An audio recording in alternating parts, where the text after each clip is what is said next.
asalaamaaleykum mbokk yi ñu leen nuyu ku nekk turam ak santam di leen dalal ci iRadio ITV di am mbégte saa yu nekk bëccëg bu nekk heure bi waxtaan ak yéen ci réew mi tey nag thème bu ñu waxtaanee mbooy mbirum émergence da ngeen bi président Macky Sall toogee ba léegi bu mu demee dawal tuuti dafa indi lu ñuy wax plan Sénégal émergent plan boobu nag bu mu demee ba ci biir Covid bi ñëw xëy na lu ñu terloon ci plan bi yëpp mëntul am ñu def plan de relance temps yi passe ñu dégg ne PAP A 2A kon noonu la di c'est PAP A 2A.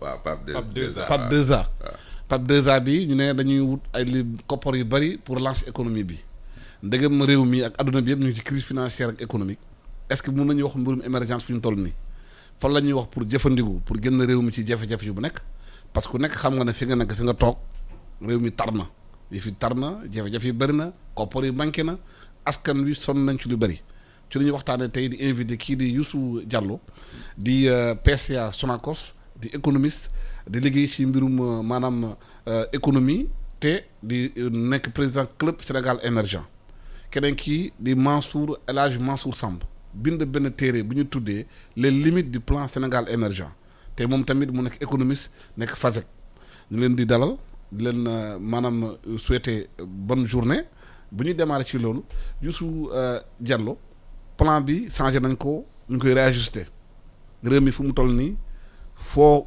wax foo xuri foo wax mu metti ñëpp a ngi naan dëkk bi metti na jafe-jafe am na est-ce que plan bi ñu defar PAP 2A mun na yëngal koom-koomu réew mi.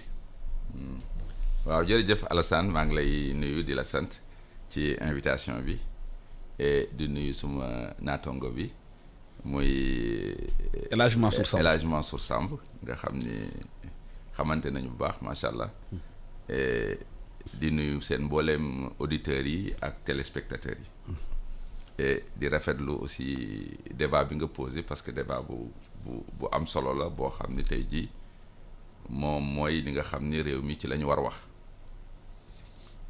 ci li nga wax nag ba léegi ñu ngi ci plan Sénégal émergent parce que plan Sénégal émergent bu ñu ko fàttee plan la boo xam ni gis-gis maanaam tëralin la boo xam ni président Macky Sall bi mu ñëwee moo ko taxawal et muy plan boo xam ni nag 2014 2035 la.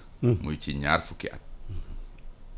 et plan boobu nag dafa am ay li ñuy wax ay pàcc yooyu par juróomi at la juróomi at bu nekk moom la ñuy wax programme d'action prioritaire mooy PAP boobu ngay wax. am na PAP bu weesu mooy bu njëkk bi. mooy PAP 1 programme d'action prioritaire numéro 1 fi mu nekk ñi ngi ci plan d'action prioritaire numéro 2. ma fàttale ni même programme d'action prioritaire boobu. dafa am li ñuy wax programme triennal d'investissement. nga xam ni moom mooy tënk lépp li nga xam ne mooy koppar yi ñuy dugal ci réew mi pour mën a économie gën a jëm kanam. ci wàllu nguur gi. loolu aussi am beneen pàcc ñu koy wax budget moom par at la. kon nag noonu la système planification bu Sénégal noonu la tëddee. léegi nag et accident du ñàkk. du ñàkk ci nit du ñàkk ci réew et du ñàkk ci leneen.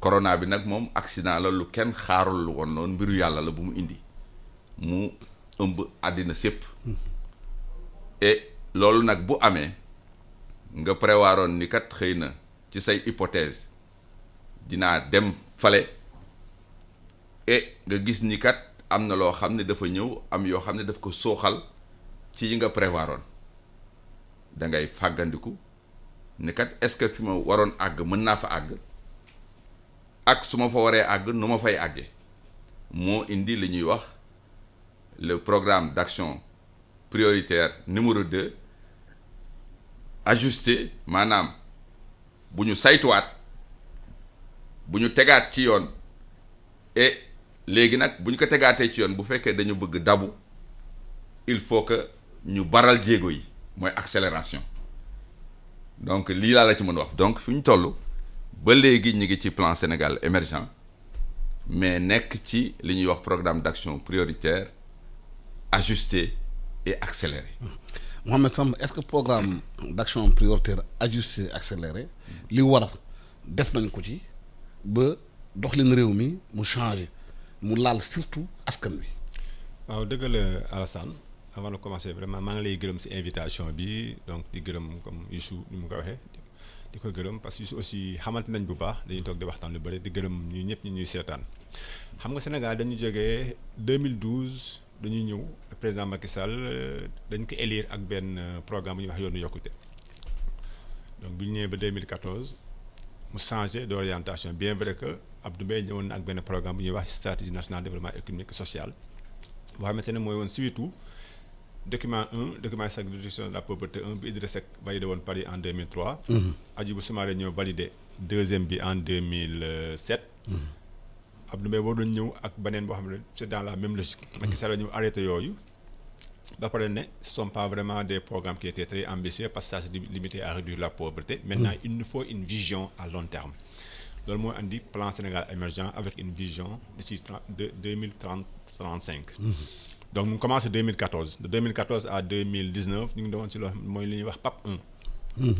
PAP 1 bi li ñu si constaté mooy c'était presque un rattrapage infrastructurel parce qu'il y a eu beaucoup de construction beaucoup d'infrastructures avec vraiment les Chinois les Français et tout avec tous les gros projets qu'on a vu donc on était dans cette logique ce qui a fait que ça pousse la croissance parce que aussi l'investissement public la demande publique ça permet de pousser la croissance nous on s'est dit une chose ñun ñoo waxoon benn affaire ne mais est-ce que ça crée une croissance inclusive parce que nous on s'est toujours dit que aucune émergence n'a dans aucun pays dañoo waxoon ne benn pays mësul émerger sans une souveraineté économique mooy nga am au moins souveraineté bancaire am au moins souveraineté monétaire parce que ce sont des souverainetés yoo xamante ne mooy ànd ak émergence boo xoolee fii Afrique benn pays kese moo nekk sur la voie de l'émergence Afrique du Sud ne aussi parce qu'ils sont tout le temps en crise benn dëkk la muy Maroc boo xoolee pourquoi Maroc am doole mooy Maroc dañu am souveraineté monétaire lu leen neex lañu ciy def. moo yore seen koom-koom. am seen souveraineté bancaire ils ont de grosses banques. yore seen banque bopp. te lépp lu ñu bëgg rek boo xoolee dans si Covid bi. c'était l'un des seuls pays à avoir réussi qui a même exporté des produits à la France parce que dañu am seen banque. soxlawuñu di leb comme Sénégal def na leb boo xamante ne Sénégal def na plus de 600 milliards marocains yi comme que ñoom moom seen banque le roi a dit sortez ñu génn li ñu génne parce qu'ils ont une souveraineté nous on s'est toujours dit que il faut construire cette souveraineté pour aller à l'émergence maintenant on est venu ñëw nañu ba 2019 mu am lu ñuy wax crise Covid 19 maintenant loolu andi lu ñuy wax récession économique xam nga croissance bu jógee 6% dem ba 1% dañu naan dafa l'économie est en récession ça a mené un débat parce que économie ñeent rek lay am soit day nekk en croissance soit mu nekk en stagnation soit mu nekk en récession soit mu nekk en dépression de 2014 jusqu'en 2019 on était en récession l'Europe depuis 4 ans est en stagnation ils ont des croissances de 1 à 2%.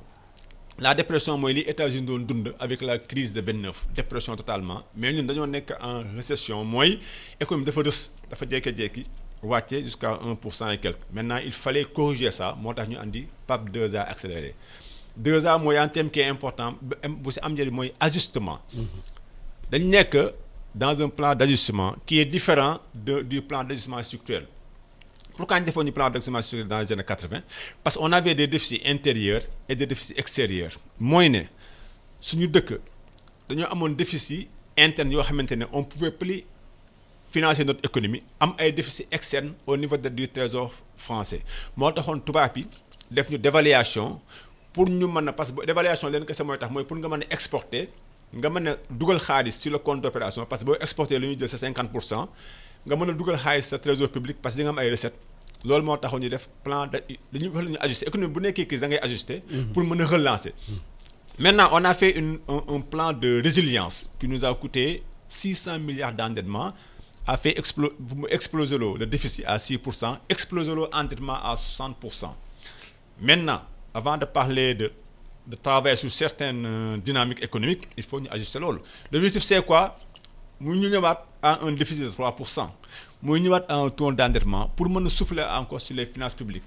Maintenant instant sur loolu lañ nekk au niveau du PAP 2 c'est un PAP 2 ajusté accéléré ajustement mooy lan il faut faire des réformes économiques il faut essayer de revenir si benn dañu war a dellusiwaat ci benn déficit de 3%, endettement qui est à 69% ñu delloo ko parce que dëkk bu bëggee relancer wu il peut pas mënul relancer wu avec un endettement qui est à 70% avec un déficit qui est à 6% parce que ñun suñu relance lu bëri au niveau interne on n'a pas assez de recettes pour se relancer boo xoolee relance bi ñu def yëpp c'est une relance budgétaire te l'endettement daf si jouer rôle bu mag.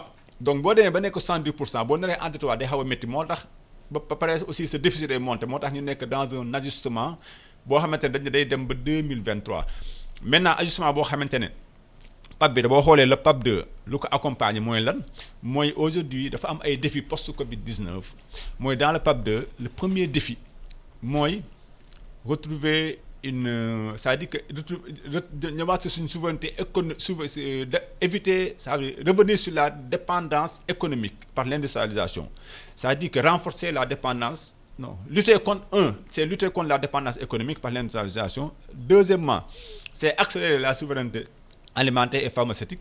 3 c'est renforcer la protection sociale et 4 c'est développer un secteur privé. Ñun loolu lañ doon wax au début que buñ loolu moom la dëkk bu war a émerger loolu la war a gën a xeex mooy le pilier 1 du PAP 2A c'est lutter contre la dépendance étrangère du pays parce que dëkk boo gis rek muy dépendre si de l'étranger pour son économie du ma sa dem parce qu'il devient vulnérable bu crise amee rek day am problème. Deuxièmement la souveraineté alimentaire mooy lu ñuy wax Sénégal ceeb bi ñuy lekk ñun ñëpp a koy lekk dañ koy importer diwlin bi dañ koy importer dañuy ndekki meew bi dañu koy importer sucre kese la ñuy am ci suñu consommation boo xam fi lañ koy defaree te mu ngi importation yaa ngi koy menacé moo tax tey jii lu ñuy wax en termes de valorisation tey l'arachide bu ñu ko valoriser parce que am nañu le riz d'abord si on produit du riz la valeur ajoutée du riz peut créer combien d'emplois peut générer combien de milliards l'arachide la valeur ajoutée de l'arachide vraiment de l'engrais jusqu'au boutiquier ça peut gérer combien de milliards. Le lait avec lequel on peut travailler avec l'élevage et tout la valeur ajoutée ça peut générer combien de milliards du troupeau jusqu'au boutiquier. Nous on a un problème de valorisation de nos produits on a un problème à rentrer dans la chaîne des valeurs mondiales c'est très important parce qu'aujourd'hui au niveau de la chaîne des valeurs mondiales aucun pays n'accepte de recevoir un produit fini.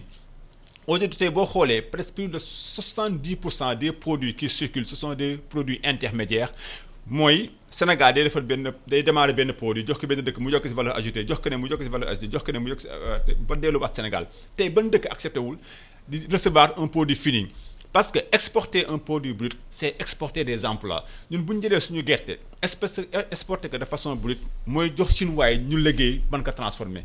Tant que transformé woo mënoo lutter ak les emplois tant que transformé woo mënoo émerger parce que valeur ajoutée transformation moo koy andi te valeur ajoutée mooy andi richesse ak création d'emplois dans un pays.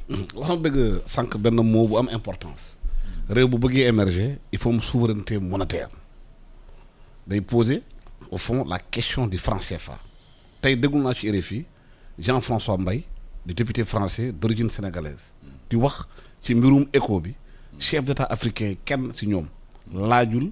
ñu arrêté parité bi diggante France ak Sénégal ak France ak pays zone CFA yi. nee na loolu tant que amul une demande forte des pays de réajuster clairement en profondeur question monétaire bi France day bàyyi intérêt mu continuer def c'est une activité français d'origine sénégalaise l'a dit. souveraineté monétaire. waaw jërëjëf loolu dinaa ci ñëw ci Alassane mais may ma tuuti rek ma xaw am lu ma leeral ci je crois que. semble li ngay wax ci PAP 2A mooy objectif PAP 2A moom nga reprendre rek waxaat ko ci beneen façon mais ci Afrique bu ñuy wax pays émergent d'abord BRICS yi lañ doon wax kooku def naa ku même ku jàngul économie sax wala nekkoo ci environnement économique xam nga BRICS mooy ñaan mooy Brésil mooy Russie mooy Inde mooy Chine mooy South Africa donc Maroc bokku ci beneen pays bi ci topp en Afrique boo koy wax moom mooy île Maurice après île Maurice Nigéria ngay wax après Nigéria Cap-Vert ngay wax Maroc xaajagul ñëw donc en Afrique bu ñuy classer les pays émergents ñooñu ñoo nekk en tête de file en Afrique beneen bi effectivement wax nga dëgg souveraineté souhait la waaye économie du loo xam ni li nga bëgg ci sa xel wala sa volonté moom ngay def mais li la réalité bi jox donc Ricardo nga xam ne mooy presque l'économie le chantre du libéralisme et de l'économie moderne bi muy wax ay mbirum réew yi dafay wax li ñuy wax théorie boobu duma ko wax maanaam la théorie avantage comparatif maanaam réew mu nekk am na loolu la yàlla jox li la yàlla gën a jox nag sa économie ci loolu la war a sukkandiku. Sénégal yàlla may na ko suuf. may na ko ndox. waaw may na ko naaj. waaw may na ko ngelaw. waaw may na ko te ba léegi Sénégal mënul béy. dundal njabootam te may na ko aussi nit ñu xereñ. waaw. et ñu am xarala. waaw mais ban njëriñ la am réew mi. waaw te non am na njëriñ. wax ma am na njëriñ parce que diggante bi Macky Sall taxawalee plan Sénégal émergent ak léegi revenu par tête sénégalais yi passé na de pratiquement 1000 à $1,200 aujourd'hui à 1,800 à $2,000. mais taxul ba léegi yaa ngi importé ceeb bu lekk midi. waaw waaye nag munoo defar ceeb munoo defar dara ci réew. ma ne la nga doon jéggaani bitim réew. wàññeeku na lool.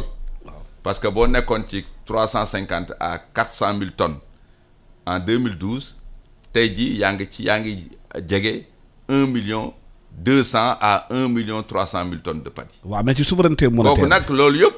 dafay wane ni président Macky Sall bi mu ñëwee dafa ni le moteur de l'émergence c'est l'agriculture. waaw mais des na ba léegi de barum. waaw non damay lay wax par boo xoolee secteur horticole nga xool tey jii céréales yi nga xool arachide parce que arachide gëjoon nañu am 1 million de tonnes depuis 2011 mais tey jii ñi ngi tàkki ne presque les 2 millions de tonnes ren 1,8 million tonnes lañ kii. loolu la ñu kooku donc lu nit. loolu la ñu annoncé lu nit mooy li am. mooy li am li nit ñu dund ci réew mi. ñi fi ñëwoon keroog waa Asport def nee na 400,000 tonnes yi motul. non xam nga bon. ñoom ci terrain xam nga nag amee sa làmmiñ lu la neex wax waaye man structure yi nga xam ne mooy ANSD ak structure yi nga xam ne ñoo fi nekk. chiffres yi war di xayma di joxe ay chiffres. su ma amul xam-xam bi ñooñu am waruma sañ. maandute rek war na ko joxe. waaw mais souveraineté di weddi li ñuy joxe. te mënuma teg la ca la ñuy bëgg naa ñaar ci souveraineté monétaire bi. waaw ci affaire monnaie bi est-ce que mun nañu am émergence dans un pays qui maîtrise pas sa monnaie maîtrise lu monnaie maîtrise maanaam xaalisam. maanaam kooku.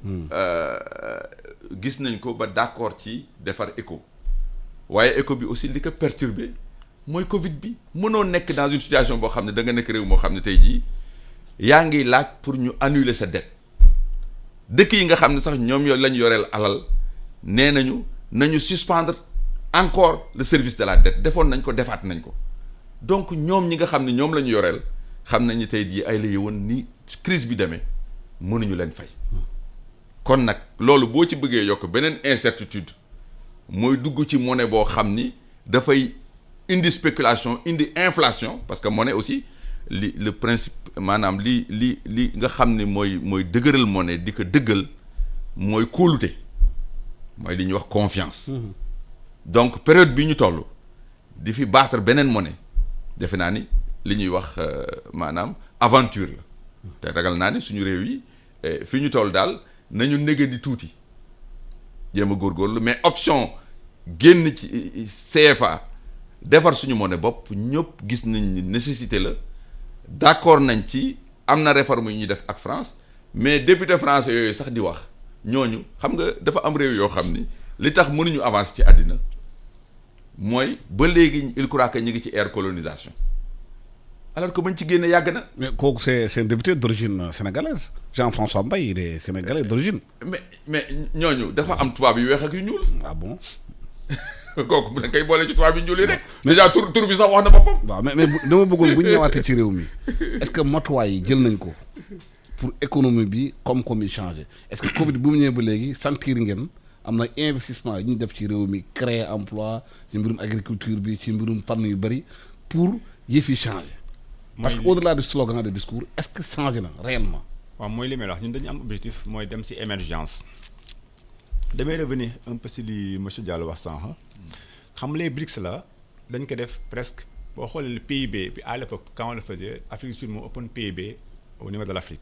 Nigéria daf ko dépassé parce que Nigéria dafa recalculer son PIB dem ba ay 500 quelques milliards mais Afrique du Sud boo xoolee seen économie yëpp c'est basé sur des ressources naturelles ay diamant ay or la ñuy exporter.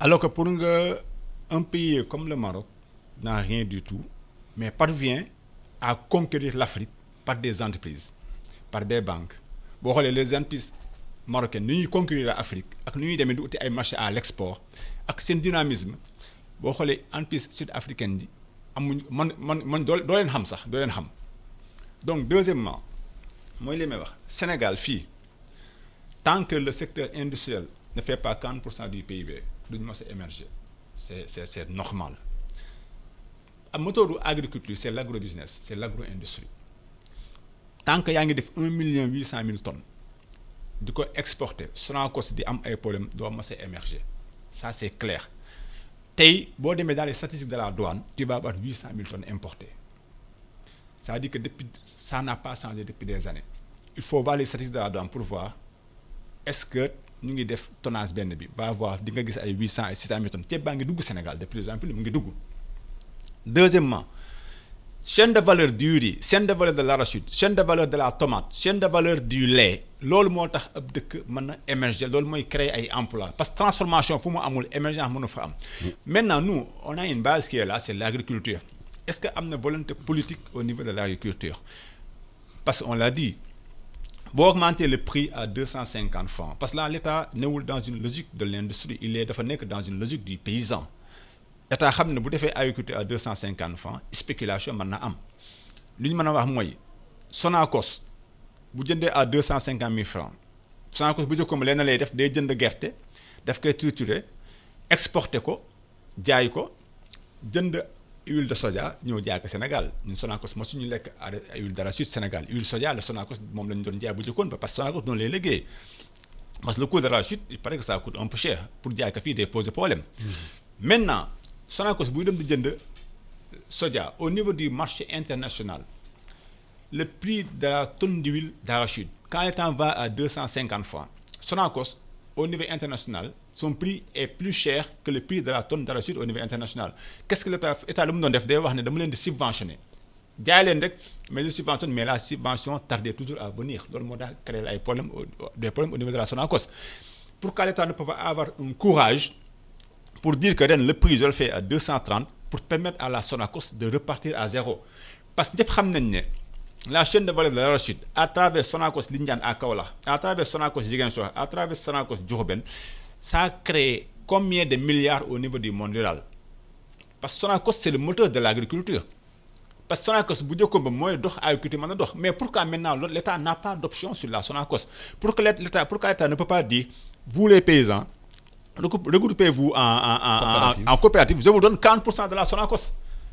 comme ça les paysans qu'est-ce qu'ils vont faire ils pourront donner leur arachide à la Sonacos tout en sachant que la Sonacos va leur redonner ça la Sonacos va construire des écoles la Sonacos va construire des cases de santé la Sonacos va revaloriser le niveau de vie du paysan mais mën na fi nekk chaque année ngay béy gerte jaay Sonacos dans le monde rural la situation ne change jamais tu vois les mêmes paysans de 2018 2019 2020 c'est une situation de changer alors que chaque année ils vendent beaucoup d'arachide à la Sonacos tu ne pourras jamais créer une économie rurale ce sont des entreprises qui le créent j'accepte je prends mon arachide je donne à la Sonacos à 200 francs tout en sachant que man je suis actionnaire et que Sonacos dina ma jox xaalis Sonacos dina ma tabaxal ay école Sonacos dina ma tabaxal ay tel et tel parce que ñun ñoo moom Sonacos c'est comme ça qu'on se développe Auchan ça appartient à des paysans benn nit moo am xaalisam tabax ngan di magasin dem ci paysans yi ne leen andi leen seen produit ñu jaay comme ça ñu bokk dans un pays qui marche l'agriculture ne peut même pas générer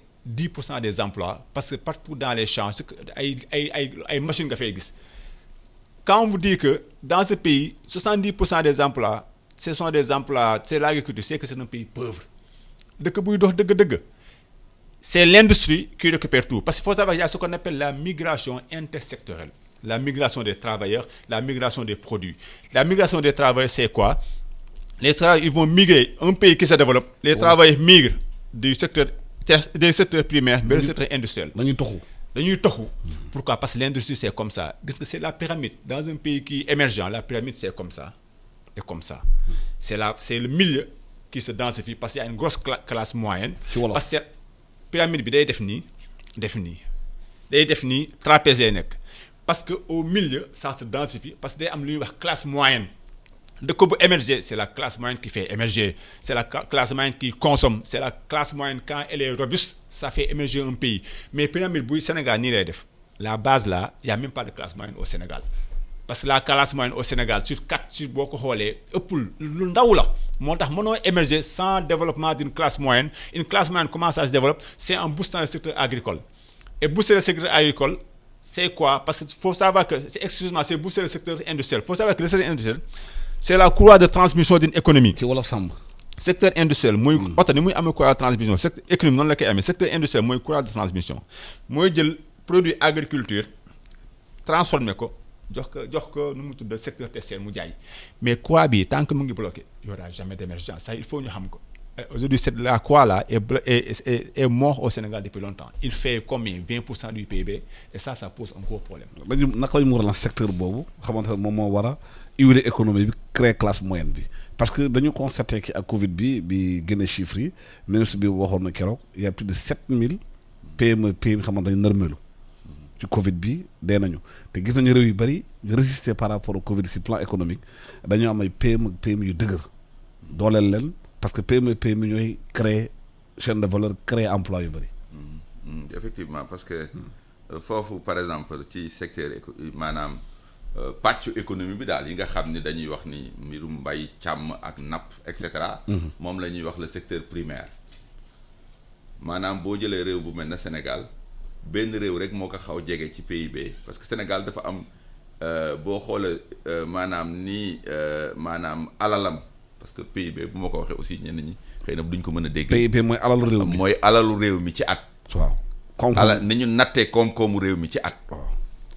et li ciy jóge ci mbay càmm ak napp boo ko jëlee ci réew mi téeméer bu nekk mel na ni bu baree ba bare diggante fukk ak ñaar jëm fukk ak juróom lay représenté muy 15%. boo jëlee li ñuy wax le secteur secondaire muy industrie ak yu mel noonu. Sénégal mi ngi ci diggante day varier entre 20 et 22%. boo demee li ci des mooy li ñuy wax le secteur tertiaire dana nekk ba 55 jàpp 60% boo ci génnee le secteur quaternaire muy administration yi impôts yi ak yu mel noonu. te secteur bu de créer pays boobu noonu PIB bi noonu la demee. waaw te secteur boobu secteur bi nga mujjee wax du créer emploi yu bëri. si waaw moo ëpp li muy créer ci emploi. ayca mais. le dernier secteur moom problème secteur tertiaire mooy ay emploi yu décent moom problème emploi yu décent la am tey jii boo xoolee réew yi ñuy wax yëpp muy États-Unis muy France muy Angleterre muy yooyu ngay wax yëpp ñuy pays développé secteur bi gën a ëpp doole mooy le secteur tertiaire c'est le secteur des banques c'est le secteur de la finance c'est le secteur du commerce et cetera c'est le secteur des nouvelles technologies de l'information et de la communication. Donc dafa am conception économique boo xam ni. dafa màggat maanaam la Rostov doon wax les étapes de la croissance. kooku économie weesu na ko léegi économie par ay bond lay def maanaam jëmp maanaam day tëb maanaam dootul daagooti ni damay jóge ci mbay dem ci industrie jóge ci industrie après dem ci service wala yu mel noonu mais léegi économie mën na jóge ci mbay tëb daanu ci service. wala mu ça dépend ni pays bi bindoo parce que réew bu ñu fàtte ni réew ay richesse du ko développé xam nga luy développé réew. ay nit. waaw nit ñu am xam-xam nit ñu xarala. capital humain. nit ñu xarala. ñu formé la nit ñu am pas-pas nit ñu jub nit ñu am ay valeur nit ñu engagé wu nit ñoo xam ni décider nañu defar seen réew. mais est-ce que réew mi tam na foofu. réew yi ngay gis yëpp ñu ëpp richesse d'ailleurs ci àddina tey ji ñoo ci gën dellu gannaaw. waaw dama la bëggoon laaj est-ce que réew mi fu ñu toll nii tëb na dem côté boobu nga wax. mi ngi ci dem bu baax a baax parce que xoolal réew mi fi mu nekk plan Sénégal émergent bi président Macky Sall taxawal ba plan bi ñëwee ba léegi gis nañu d'ailleurs de 2014 fii ñu toll tey jii consommation maanaam parce que nit ñi seen niveau de vie dafa yokku mooy le moteur de la croissance de 2014 à léegi après secteur des exportations moo ci toll loolu li ko waral mooy sénégalais yi seen niveau de vie dafa yokk bien sûr y a des problèmes de répartition kooku moom mënuñu ko ñàkk bañ a wax. waaw parce que boo waxee loolu dama lay laaj question lan moo tax xale yi ko di jël gaal di dem. waaw bu fekkee niveau de vie yokku na. waaw kooku nag sa qualité croissance ak développement moo tax léegi d'ailleurs ñuy wax di insister ci économie bi nii économie dafa war a am résilience xam nga mooy lan mooy économie bi dafa war a. jëfandu gën a jëfandu. gën a mën a. jëfandu gën a mën a. résister au choc quoi. résister waaw gën a mën dama ko bëgg wax ci wolof. mooy wolof bu leer jëfandu rek jëfandu. maanaam dafa war a gën a sukkandiku ci boppam. maanaam moom boppam. mooy jëfandu gën a moom boppam. mooy jëfandu. maanaam fexe ba. jëfandu. waaw c'est-à-dire boo nee jafandu bu ma ko waxee jafandu. waaw xëy na li ëpp ci auditeur du ñu dégg li ma bëgg wax. ah bon moom boppam mooy. waaw dama bëgg nit ñi dégg tuuti xam nga ci wolof yenn concept yi du neex a indi. dëgg la. maanaam bu fekkee ni soo bayee li nga bay ñu jaayee ko fii ci biir réew mi ñu transformé ko ci biir réew mi mu jur ay liggéey ci àll bi ay petite et moyenne industrie di fa juddoo nit ñi moom seen bopp parce que moom sa bopp d'abord mooy moom sa biir nit buy jéggaani la muy lekk moomul boppam mooy li ñuy wax résilience léegi nag qualité développement boobu qualité émergence boobu tey jii moom la ñu Covid parce que président Macky Sall gisoon na ko parce que li tax mu ne woon agriculture mooy base u émergence mooy moteur u émergence dafa gisoon loolu léegi nag Covid bi ñëw gën a firndeel loolu moo tax tey jii ñu ni non seulement souveraineté alimentaire mais dañ ci yokk aussi gën a renforcer l'industrialisation donc loolu facteur de résilience la mais réew mënul aussi nekk di développer uniquement ci résilience day tax nga moom sa bopp parce que bu yu mel na Covid yi amee nga mën ci génn mais beneen bi mooy il faut nga am une compétitivité internationale nag mooy nga mën a jaay bitim réew lu ëpp li nga fay jënde parce que moom sama bopp rek boo tëjee say frontières xam ne moom loo sa bopp man le mot indépendance sax léegi boo koy wax ci économie amul sens en économie parce que économie yi dañu lëkkaloo dañu interdépendant réew mu bëgg isoler sa bopp réew mu ko ci jéem soox nga Chine nag tey jii d'ailleurs Amérique mooy wax protectionnisme Chine naa nañu ubbi marché yi Russie ak ñëpp a ngi tey jii dans le marché mondial donc am na concept yoo xam ne tey jii maanaam ay xalaatin ak ay wax yoo xam ne boo koy wax ci économie amul sens indépendance économique amul sens en économie. waaw man li ma bëgg xam mooy industrie wax ngeen ko lu am solo la ci réew mooy développer réew mooy créer emploi créer classe mooy créer chaîne de valeur li ma xam est-ce que industrie boobu démarré na commencé na fan la commencé ci réew mi fan. waaw parce que boo xoolee industrie. parce que boo ma nee léegi Matam am na benn usine bu ñu créé fii ba Sinthiou Bambey ou bien Tambacounda usine tel lay def ñu xam. mu leer mu gën slogan yi def réalité bi. lii symboliser. industrie li ñu bëgg a wax noonu mooy Sonacos. Sénégal amuñu une grande industrie de transformation du riz amu fi Sénégal amuñu une grande industrie buy def lait amuñu une grande industrie buy def mais ñuy def lait dañuy importer lait bi def transformation bu ndaw joxe lait mais Sonacos mooy valoriser Sonacos tey bu ñu ko réussiroon ça serait un bon signe vers l'industrialisation.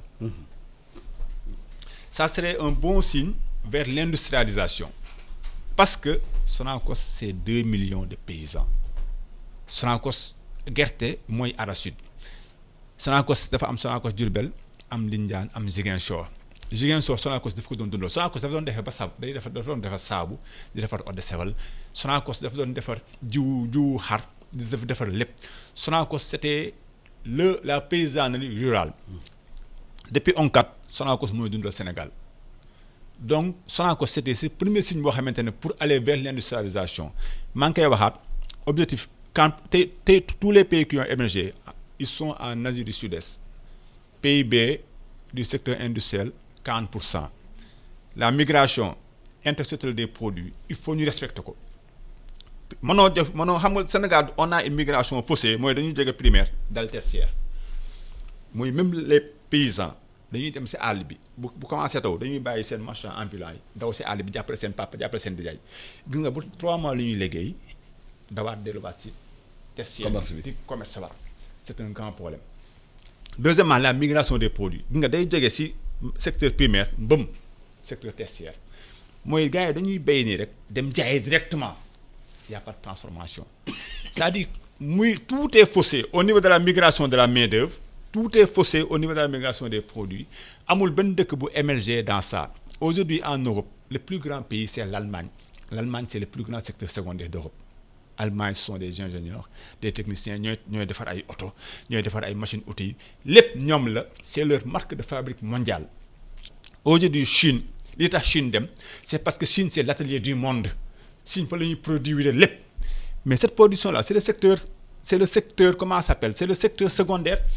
Chine n'est pas encore un pays développé, c'est un pays émergent qui va vers le développement. Mais Chine, son moteur, c'est le secteur secondaire. Un pays comme l'Inde n'a pas d'industrie. L'Inde, son problème, l'Inde c'est le pays des services. am na capital humain. Capital humain. développé mooy. ordinateurs yi xam-xam. Indien xam nga lu ñuy def dañuy concevoir yóbbu Chine développé jox leen ko en produit ñu doon ko consommer. Inde c'est le problème. Inde dañoo am problème agriculture mais indiens yi ñoo dàq béy dañuy béy mais le seul problème c'est que c'est le secteur secondaire ça fait 15% du PIB parce que indiens dañuy xalaat dem Chine développé ñu door a exporter.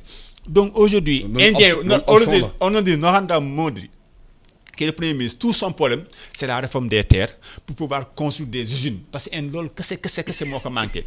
Sénégal, il faut que nous allons vers cette industrialisation, il faut que nous allons vers cette agro-industrie. Parce que nous comprenons, Sénégal, même si vous beurre, vous importer matière première. Si vous faites meew, vous importer matière première. Aujourd'hui, il y a combien de milliards qui sortent de ce pays? Tant qu'on est dans un déficit commercial, ça dit que on produit moins de goût.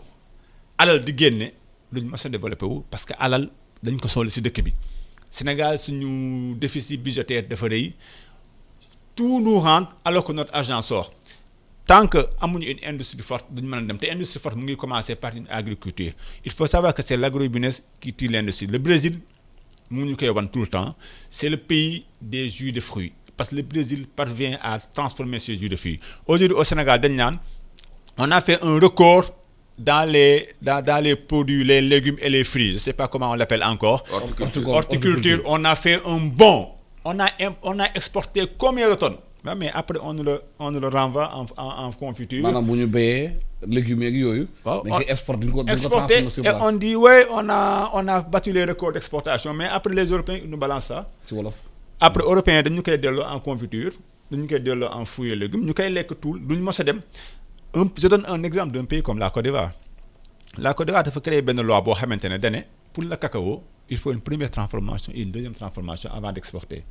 Pour l'anacarde il faut une première transformation et une deuxième avant d'exporter. C'est-à-dire que bés bu ñu béyee seen cacao même bu ñuy nettoyer cacao yooyu bu ñu koy ramasser ce sont des emplois bu ñu paree dañ koy transformer en liqueur ce sont des emplois. La troisième transformation maintenant c'est à partir de la liqueur qu'on fait le chocolat et ça c'est en Europe.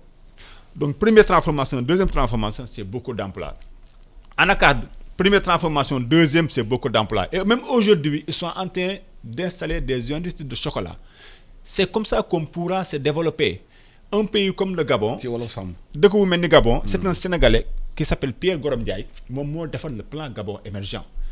Et le premier axe, c'est le Gabon. Premier axe bi mooy Gabon vert mooy Gabonais yi léegi le bois là il faut une première transformation une deuxième transformation on ne peut plus exporter du bois brut. Maintenant tous les plans d'émergence mooy maintenant plan d'émergence yëpp mooy bu Côte d'Ivoire mooy bu Gabon c'est basé sur vraiment la ressource naturelle et il faut aller vers une première vers une deuxième et finalement vers une troisième. Sénégal ñoo lancé suñu plan d'émergence à partir de 2014. Et on n'est pas rentré dans ça, dans cette première et dans cette deuxième. Nous, dans un pays comme la Thaïlande, c'est un pays qui a émergé à partir du riz. Si tu Thaïlande, tu as des rizeries. Sur des kilomètres, tu vois que des rizeries. Thaïlande, si tu as transformé, tu dois exporter. tu vois des rizeries partout, c'est le riz qui a fait la Thaïlande. Aujourd'hui, avec ce que les Ivoiriens sont en train de faire, c'est le cacao qui va faire la Côte d'Ivoire. Aujourd'hui, avec le plan émergent fait par un Sénégalais, Pierre Gorom Ndiaye, c'est le bois qui va relancer là. Maintenant, nous, qu'est-ce qui va relancer notre croissance à partir de la base? Où est-ce qu'on est? C'est ça notre problème dans ce pays. waaw lan la ñu war a transformer ci réew mi fii balaa ñu koy exporter. pour mu créer emploi parce que ñëpp économistes yi d'accord nañ ci loolu. waaw bu ñuy jël produit naturel di ko exporter te transformer buñ ko dañuy exporter emploi. waaw maa ngi koy gërëm d'ailleurs ci intérêt bi mu am ci Sonacos maa ngi fàttali ni man maay président. mooy conseil d'administration mooy PCA bu Sonacos. waaw donc damay bañ dugg ci lool. ak chaîne de valeur bi xam nga courage ci jëmale sa kanam mu dëll. te loolu laay moytu. waaw li nga wax ci Sonacos defe naa ni Sonacos daanaka suuxoon na ba tur bi sax demoon na. wala jaayoon nañ ko Abbas Jaber ak groupe am.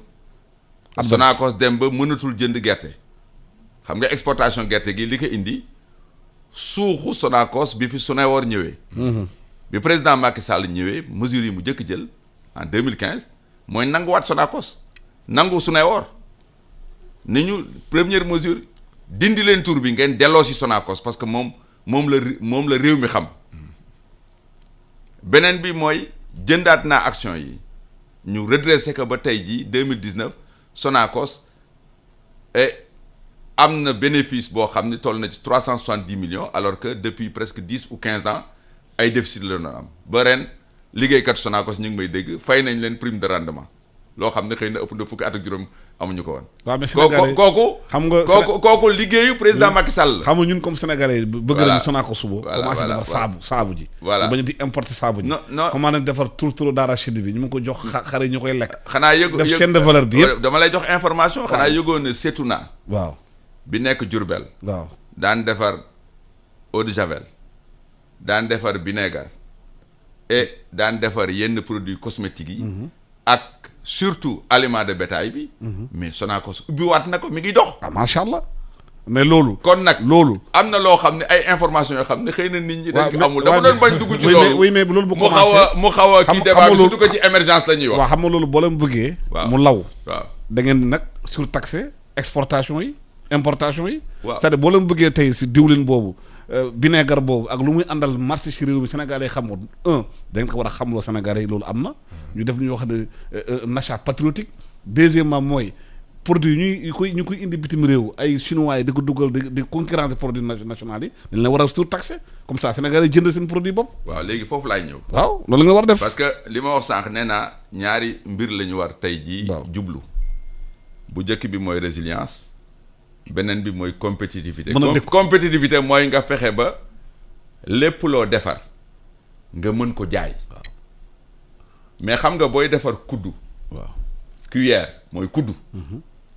sa kuddu bi di jar 2000 francs kuddu bi ci marché international bi di jar juróomi dërëm xam nga defar usine kuddu ci Sénégal jaaduwul. waaw mooy li Ricardo doon wax rek. mooy projet industriel yi. waaw maanaam industrie. marché intérieur bi. bu nit ñi taxawee fii. marché intérieur lu nekk wéy nañu transformer lii nañu moom suñu bopp nañu def lii mais la ngay def day fekk nga mën ko jaay. mais marché parce intérieur que marché boo xam ni xëy na les consommateurs solvables boo leen calculer xëy na matuñu tiers population bi. boo fi bëggee def une industrie mais une industrie c'est une production d'échelle maanaam da ngay defar. loo xam ne dafay bare ba finalement njëg yi dafay wàcc. mais am ngeen CEDEAO. waaye boo amul. defal CEDEAO 300 millions de consommateurs kooku xam nga la ca nekk. liggéey lañ ci loolu. ma ni loolu xam nga la ca nekk ñi ngi ciy liggéey. donc moo tax am na théorie yu maanaam ay xalaatin yoo xam ni dafa yomb lool. ci wax waaw te sénégalais xereñ na xereñ boo xam ni. et bi ñuy jógee indépendance dëkk bi gënoon industrialisé ci Afrique de l'Ouest Sénégal la woon. waaw parce que tubaab bi. ni mu doon exploité dafa jëloon industrie yëpp. daf ko fi mu indi ko fii Sénégal ba zone industrielle bi ñëw fi bi ajustement structurel yi ñëwee nouvelle politique industrielle. ñu tëj lépp. industrie yëpp la ñu liquidé woon au Sénégal. privatiser yi nga xam ne moom la état bi amee y compris ay Sonacos ak yooyu yëpp. waaw kooku Abdou Diouf la woon. kon nag tey jii bu réew mi demaatee ba toll fi mu toll ci wàllu industrie defe naa ni dañ ko war gërëmee autorités yi nag particulièrement le président Macky Sall. nga xam ne avec le plan Sénégal émergent am na gis-gis gu leer parce que plan Sénégal émergent ponkam bu njëkk mooy transformation structurelle de l'économie kooku lu muy tekki mooy économie dafa doon doxee ci boppam mais léegi dafa war taxaw ci ay tànkam nag mooy fexe ba li nga xam ne mooy koom-koom ak alalu réew mi ñu teg ko ci yoon sénégalais yi di ko liggéey sénégalais yi am li ñuy wax productivité sénégalais yi fexe ba réew mi am compétitivité ba nga xam ni bépp lu ñuy jaay ci bitim réew ñu mën ko jaay foofu danaa bëgg a préciser ci affaire horticulture am na produit mbay yoo xam ni kenn du ko transformer daanaka da nga koy conditionné emballé ka lu mel na haricot vert yeeg yu mel na melon yeeg yu mel na kanje yi ak yooyu loo ciy transformé parce que gis nañu loo ciy transformé gis nañu waa problème donc xam nga am na ci yoo xam ni aussi di wax transformation déedéet yooyu valeur ajoutée bi mi ngi ëpp boo ko jaayee en vert parce que foofu produit yi fi nekk yi ci ëpp c'est pas bio culture bayewuñ ko ci conditions yi nga xam ne ñun ñooy bayee truc bu Sénégal demee ba tey di am ay 80 milliards de recettes d'exportation de devises yoo xam ne dafay jógee ci horticulture alors que aguloon sax 10 milliards mais kooku dañ ko war santé tey ji le plan Sénégal émergent ci wàllu mbay kon nag defe naa am na daal réew mi macha allah tegu na ci yoon te fi ñu gis nga plan Sénégal émergent projection yi nga xam ni moom la PAP 2A def nga xam ni bu ñu yàlla dimbalee à partir de 2022 2023 danañ dem ci taux de croissance yoo xam ne day nekk diggante 8 à 10% en 12 ans daañu doubler le revenu par tête des Sénégalais. Parce que bu ñu jógee $2000 dem $4000 Sénégal day nekk carrément un pays émergent. waaw mais pour le moment te président Macky Sall nag yoon wi mu teg réew mi ñu ngi ci yoon woowu. waaw mais kon nag lépp macha allah. mais voilà ñagasul ñuulul daal. mais laata ñu egg foofu moment bii ñu toll nii nekk crise financière ak économique yan matuwaay leen war a jël pour population mën a survivre. waaw xam nga c'est-à-dire que instant yi matuwaay yi c'est-à-dire que instant yi le président Macky Sall PAP 2A la teg xam nga PAP 2A li mu njëkk a wax mooy lutter contre la dépendance de ce pays et renforcer la sécurité alimentaire. Aujourd'hui li ñu war a def mooy sécurité alimentaire boobu ñu jéem ko renforcer aujourd'hui li ñu mën a def mooy lutter contre cette dépendance du pays vis-à-vis de l'extérieur mooy li muy wax ce qu'on appelle la compétitivité. La compétitivité c'est la capacité d'un pays à pouvoir résister aux produits étrangers et à pouvoir vendre ses propres produits. Sénégal li ngay wax nii patriotisme économique c'est-à-dire Sénégalais bi di consommer local mën na nekk li ngay wax nii xam nga fu muy mën a amee mooy bu fekkee ne y a pas de patriotisme économique produit lu mu cherche Sénégalais day gëm boppam produire que avec la volonté politique de l'État de défendre son économie ça c'est très important c'est une volonté économique de l'État ba pare mu won ko Sénégalais mu commencé ci président Macky Sall muy consommer local mu commencé ci ministres yi ñuy consommer local mais Sénégal dafa mel ni dafa extraverti c'est-à-dire que même ces ministres boo leen gisee ni ñuy dundee tu vois que ñii ils ne consomment que des produits importés alors que ñoo war a mën a joxe exemple. waaw ça c'est important parce que Sénégal jox la exemple am na ndox bu ñuy naan fii ndox yaa ngi fi mënuma def seen publicité mais boo demee bureau boo demee palais ba ndox yooyu gis ndox Evian la Evian ndox Sénégal nañu naan ndox Sénégal ci palais ba commencé naan ndox bi ci kër yi ministre yi comment dawal oto sénégalais ou bien solo yëre sénégalais. man kireen lañ ma fa jox. man maa ngi. Evian lañ nga koy kii. Evian lañ am na Casamance am na yeneen ak yeneen. am na Saloum yooyu ndox dañ ko dugal palais ba d'abord. ndox daal fu mu nekk. solo yëre sénégalais. tànn sa bu la neex la. ñun nag duñu Chine duñu Union soviétique. waaw mënuñu obligé nit ñi ñu lekk nangam. wala ñu def nangam. waaye exemple bi Sénégal réewu liberté la. exemple kooku nag aussi da ngeen koy sóor. waaw exemple bi boo commencé naanu ndoxu Sénégal yi ñuy defar Sénégal ci palais ba xëy na Sénégal suivre la ñun nag gërëm di leen sant di leen ñaanal jàmm ak salaam Evian du ndoxu Sénégal nañu jox naan ndoxu Sénégal yi